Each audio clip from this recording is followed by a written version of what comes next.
최근에 마이크로소프트사의 창업자인 빌 게이츠와 그의 아내 멜린다 게이츠가 합의 이혼에 이르게 되었다는 충격적인 소식을 듣고 온 세계가 깜짝 놀라는 일이 있었습니다. 왜냐하면 이 두 사람의 이미지가 참 좋았기 때문에 그렇습니다. 그들이 아주 단란한 가정처럼 보였고, 그렇게 돈이 많음에도 불구하고 사회에 기여도 하고 공헌도 하고 아주 그 모범적인 가정의 샘플인 것처럼 그렇게 보였는데, 이후로는 이제는 함께 우리가 행복을 이어나갈 수 없겠다라고 하는 발표와 함께 이혼 도장을 찍게 되었다는 소식을 우리가 들었기 때문에 그렇습니다. 처음에 들려졌던 기사는 그 이혼에 합의하여 재산 분할금이 천문학적인 숫자에 이른다고 하는 그런 소식부터 들려져 왔습니다마는, 그러나 이후에 점점 나오는 소식은 그 부부 사이에 은밀하게 감추어져 있었던 그런 비밀적인 소식들이 지금까지 계속해서 흘러나오고 있습니다. 그래서 부부의 이혼에는 두 사람의 잘못이 함께 있겠지만은, 그러나 지금까지 알려진 바로는 그 남편 빌 게이츠의 그 삶에 좀 부끄러운 부분들이 많이 드러나고 있습니다. 그는 젊을 때부터 사실은 성적으로 아주 문란한 삶을 살았던 것으로 알려져 가고 있고요. 결혼을 하고 나서도 그의 이전의 여자친구와 여러 번 여행을 자주 떠났던 것으로 알려져 있고, 최근에는 근련에는 소아성애자로 알려져 있는 유명인과 자주 어울리면서 그 아내와 결정적으로 멀어지게, 건널 수 없는 그 강을 건너게 되는 그런 일이 있었다. 그래서 이들 부부에 대해서 그 가까운 그들을 잘 아는 지인이 말하기를, 사랑 없는 부부 관계를 처음부터 꽤 오랫동안 지속해 왔다. 그래서 그들은 일종의 쇼 윈도우 부부였던 것입니다.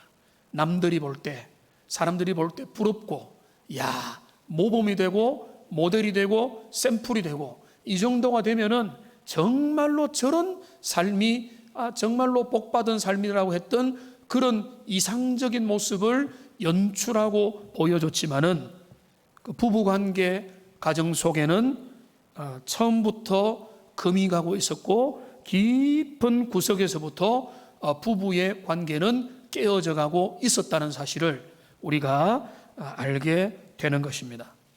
오늘 저는 설교에서 주로 다루지 않는 성적인 부분을 포함한 부부의 내밀한 문제를 좀 다루기 원합니다. 부부 생활에 금이 가는 중요한 문제 중에 하나가 성적인 문제입니다. 신앙의 주제를 다루는데 이것이 필요한가?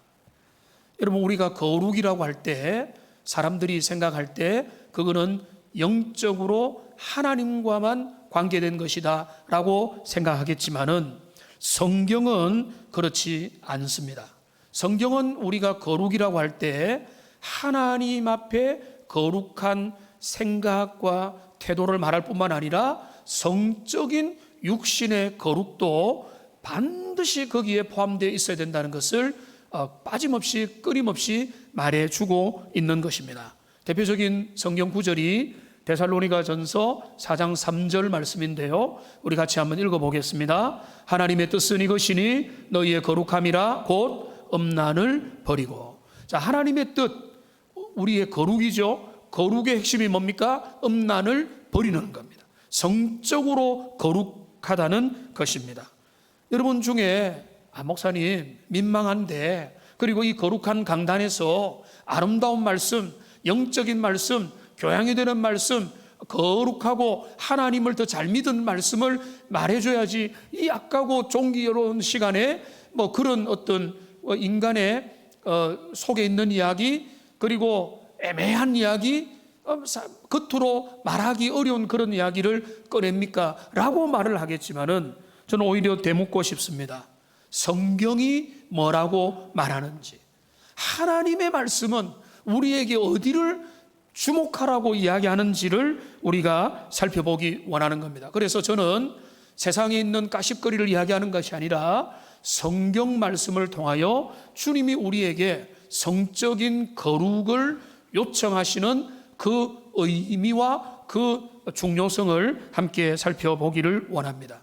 여러분, 말씀을 따라가면 되겠는데요, 오늘 우리가 잠언 5장의 일부분을 읽었습니다. 근데 5장은 전체적으로 1절에 내 아들아 라는 말부터 시작해서 내 아들에게 주는 권면의 중요한 부분인데, 5장은요 한마디로 말하면은 음녀의 유혹을 피하라 이렇게 됩니다. 음녀의 유혹을 피하라.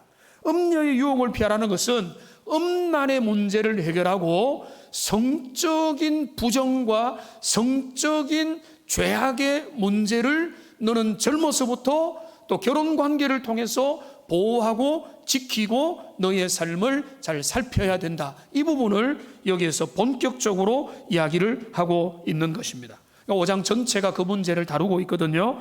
그래서 7절과 8절에 보시면은 그 성적 유혹자와 완전히 길을 단절하라, 그의 집에서 멀리하라, 그 길을 끊어버려라 라고 하는 것을 이야기하고 있고요. 그 다음에 우리가 다루겠지만은 9절부터 14절까지는 성적인 죄악에 빠지면 어떤 문제들, 심각한 결과들을 초래하는지에 대해서 9절부터 14절까지는 다루고 있고요. 그 다음에 15절부터 마지막 23절까지 오늘 우리가 읽었던 구절들은 성적인 유혹을 이기는 확실한 길인 너의 부부 관계를 충실하게 하라, 이렇게 오늘 본문은 구성이 되어 있습니다. 그런데 앞에 있는 내용들을 잠시 다루고 오늘 우리가 읽었던 본문들을 본격적으로 살펴보기 원합니다. 먼저 오늘 음녀가 등장합니다. 사실은 음녀가 오늘 3절에 처음 등장하지만은 잠언에 보면 음녀가 자주 등장합니다. 음녀는 누구죠?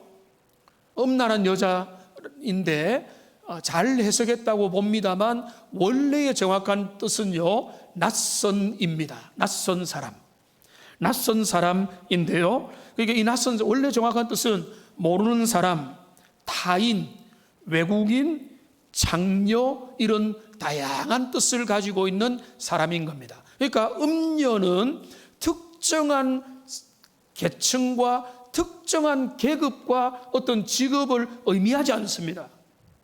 음녀는 언제 어느 순간에 어떤 모습으로 여러분들 가운데 다가올 줄 모르기 때문에 그런 것입니다. 그러니까 음녀는 여러분 주변에 갑자기 나타날 수 있는 거예요. 마귀가, 사탄이 이마에다가 나는 마귀다 라고 써붙여가지고 여러분에게 유혹자로 나타나겠습니까? 그럴 게 없죠. 광명의 아름다운 천사의 모습으로 나타나서 그들을 유혹하고, 그러니까 사람들이 속아 넘어가는 것처럼 음녀도 우리의 주변에서 때로는 이웃집의 남의 아내일 수도 있고 직장의 이성 동료일 수도 있고 성을 직업적으로 파는 여성이든 오늘날에는 남성일 수도 있고 모르는 낯선 사람, 나에게 친절히, 나에게 상냥하게, 나에게 잘해주는 누군가일 수 있기 때문에 그거를 통칭해서 여기 낯선 이 음녀를 조심하라, 이렇게 교훈하고 있는 것입니다. 그러니까 먼저는 음녀를 조심하라. 첫 번째는 뭔가 하면 음녀에 빠져들 때 너희에게 임할 그 비참한 결과를 주목하면서 조심하라, 이렇게 말하는 것입니다. 이거는 삶의 실제입니다. 어제 우리 목사님 한 분이 이런 이야기를 해주더라고요.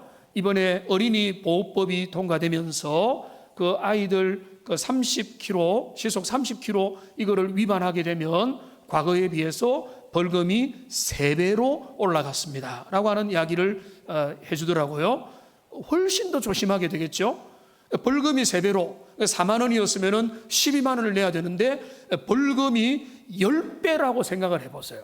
싱가포르나 이런 데 가면은 벌금 뭐 땅에 끔을 뱉었다, 뭐 이렇게 뭐 휴지를 버렸다, 이 발각되면 벌금이 아주 높은 거로 되어 있는데 그래서 사람들이 안 버리죠. 왜 안 버릴까요? 그들이 착해서? 아니죠. 그들이 벌금이 두려워서 그런 거죠. 그런데 여기도 마찬가지인 겁니다. 우리가 죄를 범하지 않을 것은 죄의 대가가 참혹하기 때문에 그런 거예요. 그러니까 지금 잠언의 기자는 그 아들에게 말합니다. 아들아, 너가 잘못했을 때 잘못의 대가는 너의 상상을 넘어선다라고 이야기를 하고 있는 것입니다. 그 치명적인 대가가 오늘 9절부터 14절까지 5가지, 6가지로 아주 구체적으로 나와 있습니다. 여기 9절을 보시면은 두렵건대 첫 번째 대가가 뭡니까? 너의 존영이 남에게 잃어버리게 된다. 존영이 뭡니까? 존귀와 영광이죠. 그러니까 우리는 이제 체면 문화가 많으니까 체면도 포함될 거죠.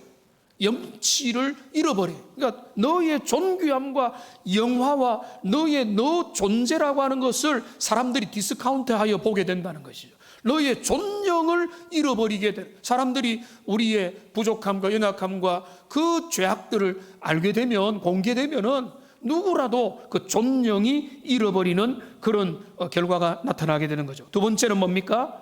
너의 수완이 잔인한 자에게 빼앗기게 될까? 이 말은 좀 해석이 필요한데요. 너의 연수가 짧아진다는 건데, 잔인한 자가 누구냐?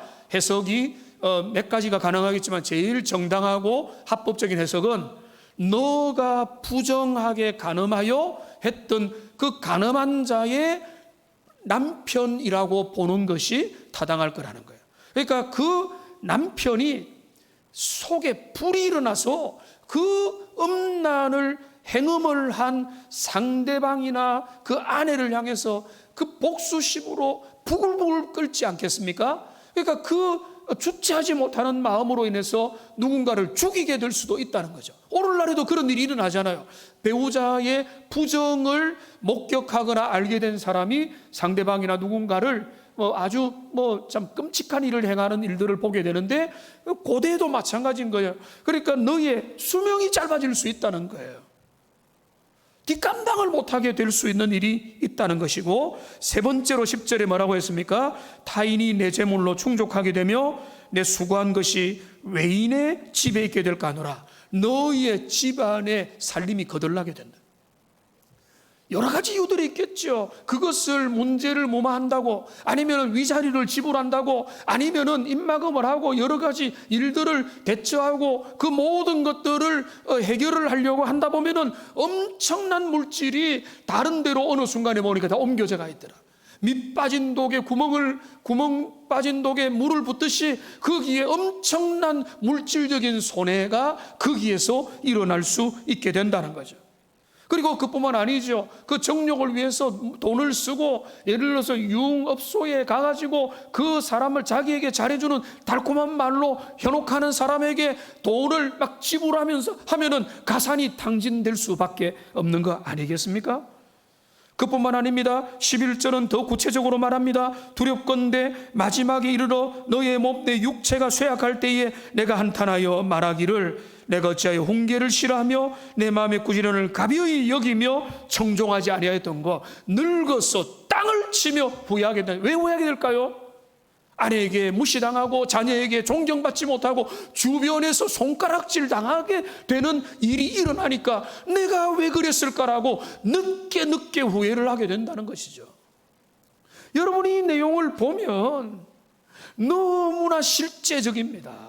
그러니까 우리가 한순간의 불장난으로, 한순간의 잘못으로, 호기심으로, 내가 정욕의 이끌림으로, 감성의 그런 마음으로 그렇게 빠져들 때 그 대가를 생각해야 되는, 이 대가가 이렇게 치명적이고, 그 치명적인 마지막 보세요. 14절에 보면은 많은 무리들이 모인 중에서 큰악에 빠지게 되었노라 하게 될까. 이건 뭔가 하면 북한 공산당식으로 말하면은 공개 재판 과정에서 내가 나는 잘못했습니다 하듯이 여기에서 사람들 앞에 나의 부끄러움을 자백할 수밖에 없는 상황에, 지경에 이르게 되는 그런 아주 처참한 결과를 지금 아버지는 아들에게 알려주고 있다는 것입니다. 그러니까 지금 아버지는 그 모든 것들을 경험하고 또 배우고 주변에서 익히면서 지금 젊은 자녀, 그리고 미래가 창창한 자녀들에게 너는 잊지 마라.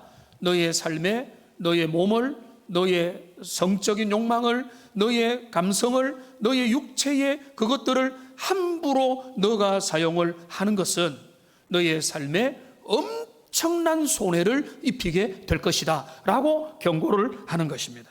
근데 여러분, 여기서 끝이 아니에요. 이것은 또 이어집니다. 여러분 6장 32절로 가보십시오. 6장 32절부터 보시면 또 계속 이야기합니다. 여인과 간음하는 자는 무지한 자라, 이것을 행하는 자는 자기의 영혼을 망하게 하는 것이다. 저는 이 부분에 충격을 받습니다. 여기 32절에 보면은 너무나 이 중요하게 강조를 하는 겁니다. 자신의 영혼을 망가뜨린다는 거예요. 영혼입니다. 그냥 육신의 문제가 아니에요. 그냥 감성의 문제가 아니에요. 한순간에 어떤 나의 실수가 아니에요. 교통사고, 교통위반의 문제가 아니에요.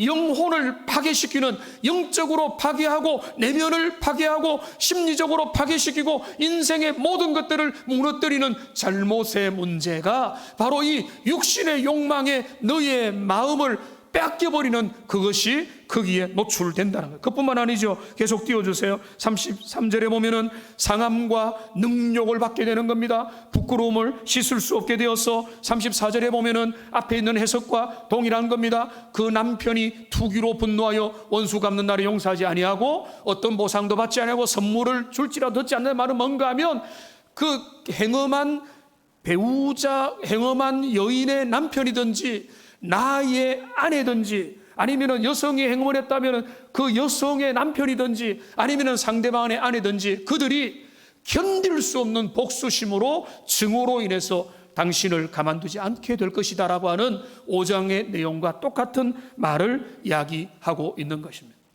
여러분, 우리가 이 땅에서 죄를 조심하는 것은 두 가지 이유가 있죠.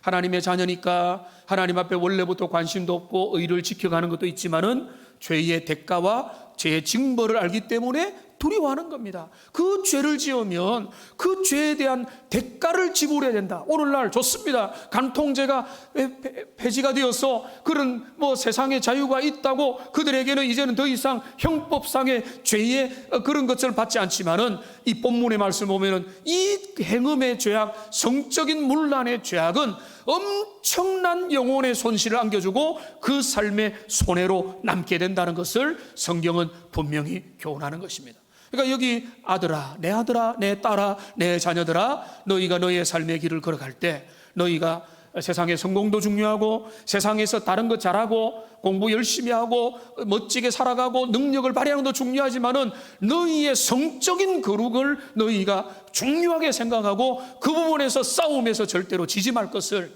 특별히 음란을 멀리하고 음녀를 피하고 그 대가를 생각하면서 너희는 주의를 기울여라. 이것을 오늘 중요한 하나의 주제로 그 아들에게 말하고 있는 것입니다. 이 교훈이 여러분 모두에게도 그대로 적용되어서 우리 청년들, 오늘 학습받은 청년들뿐만 아니라 여기 있는 젊은이들과 여기 신혼부부와 모든 여러분들, 우리 모두가 음란을 피하고 그 대가를 두려워하며 하나님 앞에서 이 땅에서 거룩한 삶을, 특별히 성적인 거룩을 다시 한 번 더 결단하는 하나님의 사람들 다 되시기를 주님의 이름으로 축복합니다. 이것이 중요한 거예요. 첫째는 성적인 거룩을 추구하라. 그리고 그 대가를 두려워하라. 그 다음에 두 번째이자 중요한 하나의 문제는 뭔가 하면 오늘 15절부터 23절까지는 그러면 대가 지불이 얼마나 혹독한지를 기억하고 너가 음란을 피하라 했다면 이제는 긍정적이고 적극적인 길을 알려주는데요. 그럼 뭔가 하면 부부 관계에서 성적인 만족을 추구하라 라고 본문이 끊임없이 가르치는 것입니다.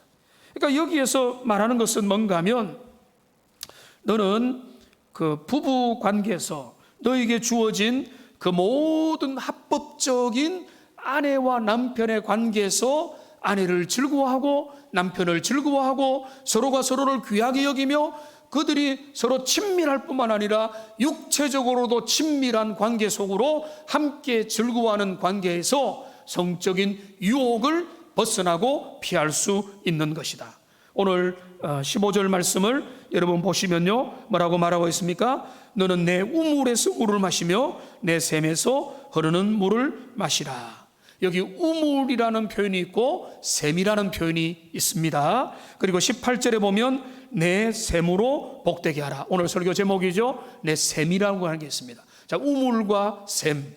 자, 우물과 셈 하면은 그냥 이거는 속담인가 격언인가 생각하겠지만은 여기에 상징 비유를 들었습니다. 여기 우물하고 셈은 중동에 있어서는 너무나 소중한 생명의 근원이죠. 사막 지역에서 물 없이 어떻게 살아갈 수가 있겠습니까? 그러니까 오아시스라는 것은 너무나 중요한 존재인데, 그러니까 여기 셈이 무엇입니까? 여기 18절에 보면은 내 셈으로 복되게 하라. 내가 젊어서 취한 아내를 즐거워하라. 그러니까 셈은 뭔가 하면 아내를 의미하는 거예요.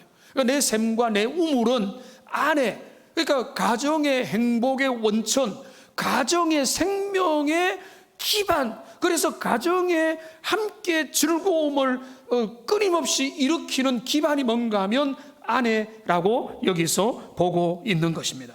그러니까 부부의 친밀함으로 성적인 유혹이 많은 세상을 너희는 넉넉히 이겨갈 수 있는 것이다 라고 말을 하고 있는 것입니다.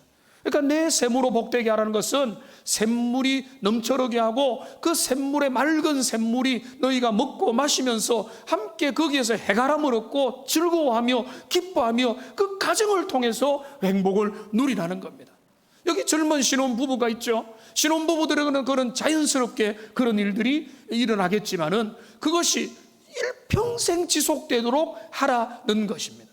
그러면서 여기 구체적으로 말합니다. 내가 젊어서 취한 아내를 즐거워하라. 18절이죠. 내가 젊어서 취한 아내를 즐거워하라.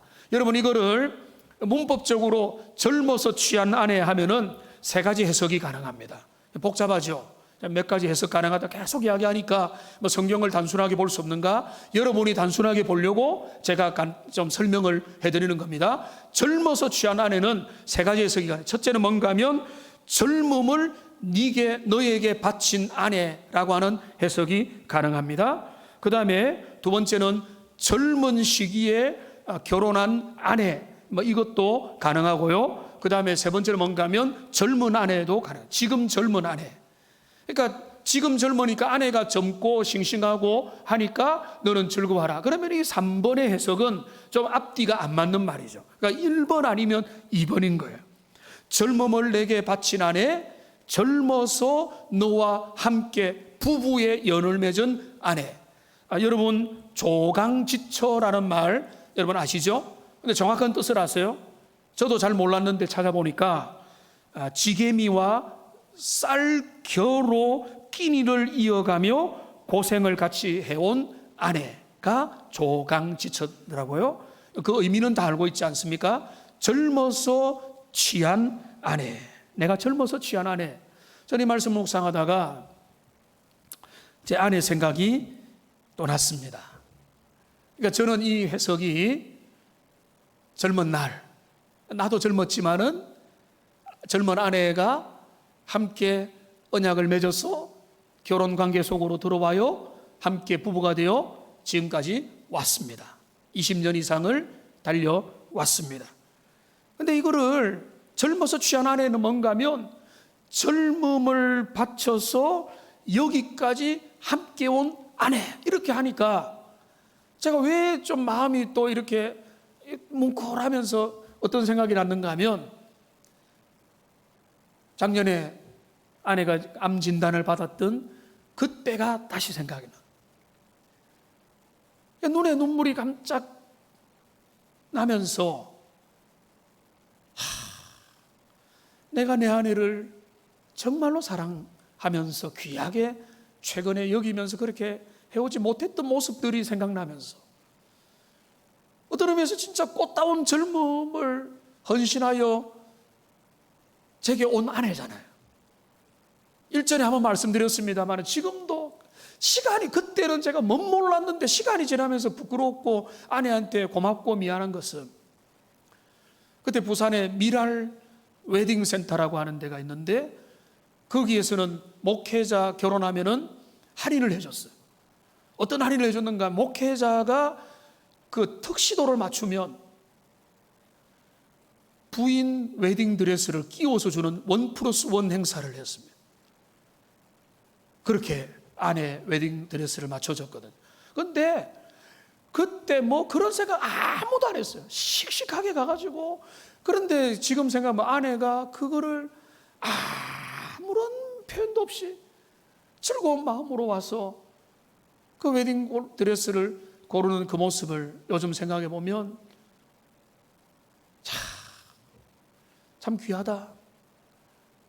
아내 잘 만났다. 너무나 귀하다. 지금 벌써 아내는 여러분들 볼 때 아내가 피부도 좋잖아요. 저하고 나이 차이도 아주 젊어 보이잖아요.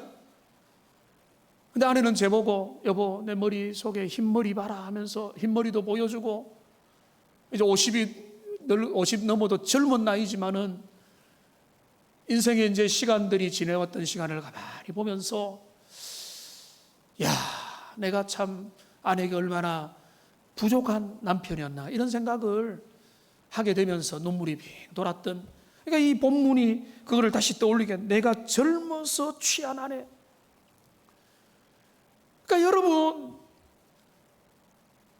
정말로 젊어서 못 모를 때 나도 못 몰랐고 아내도 못 몰랐지만은 여러분도 마찬가지 우리가 뭐 다 알았으면 잘 몰랐지만은 그래도 미래를 약속하고 하나님 앞에서는 언약을 가지고 함께 그 길을 걸어가리라고 했던 그 귀한 남편과 아내를 여기 뭐라고 했습니까? 즐거워하라는 거예요. 즐거워.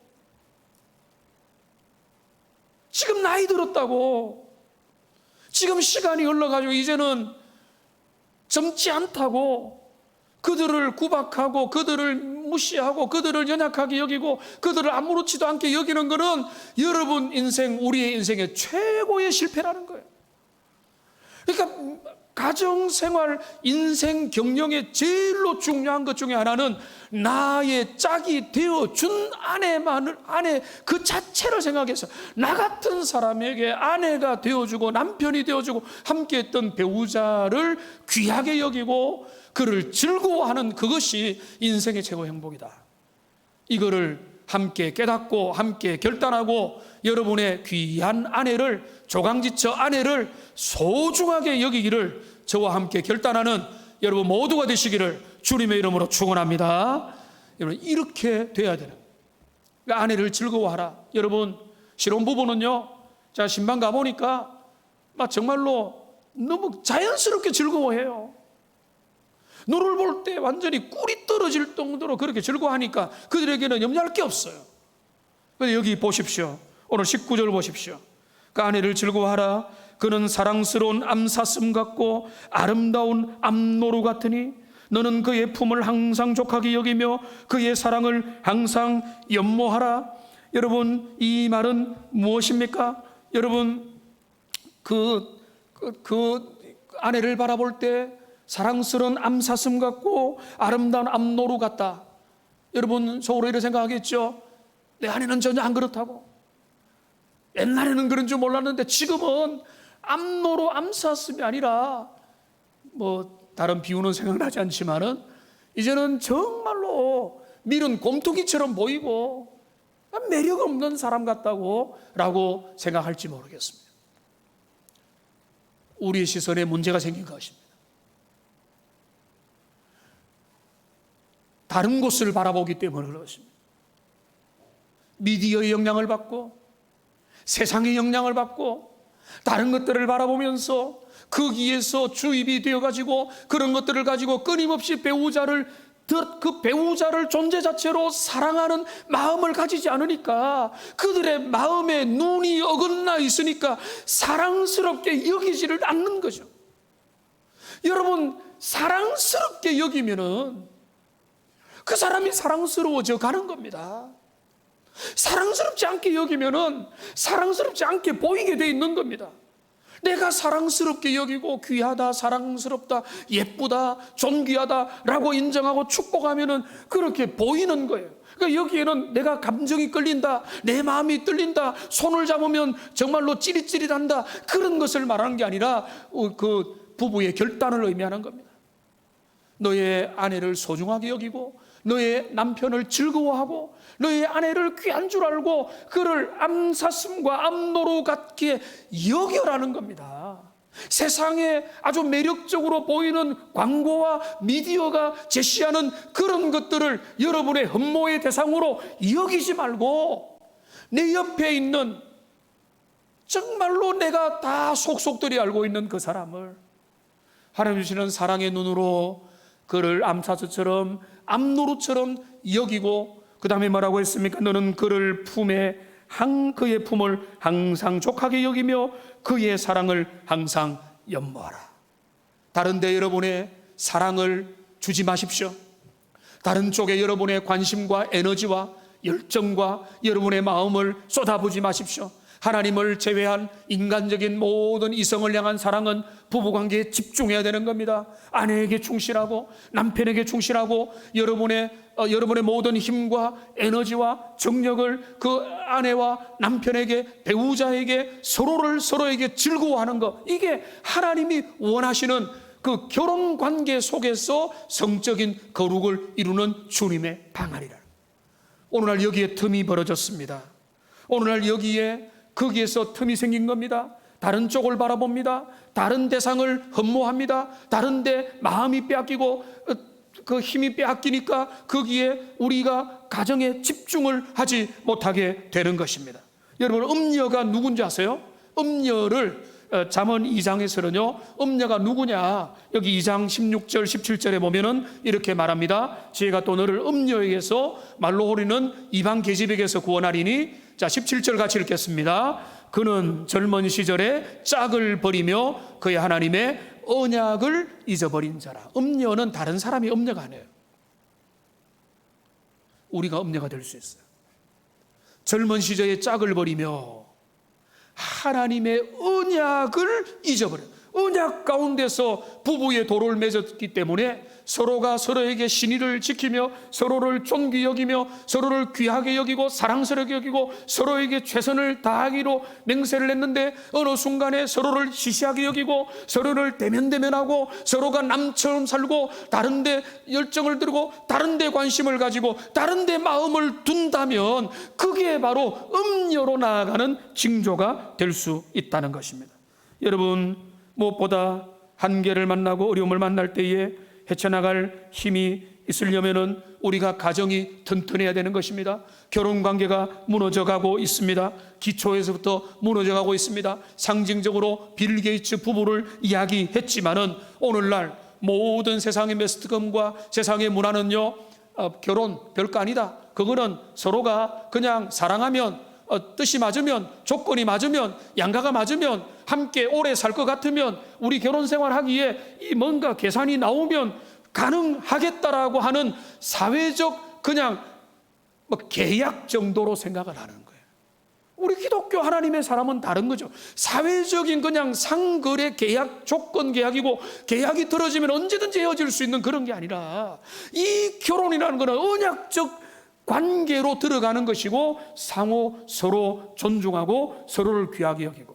그래서 제가 결혼 서약할 때 중요하게 여기는 서약 문구 중에 하나가 뭡니까? 검은 머리가 팥뿌리가 될 때.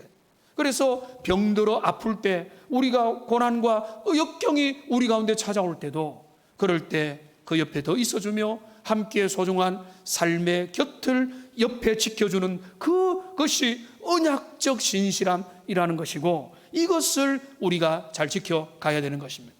우리 청년들이 있으니까 결혼이 성욕의 해소장이냐? 성경은 그런 부분을 일정 부분 지지합니다. 고린도전서 7장 9절 말씀을 보십시오. 이렇게 말합니다.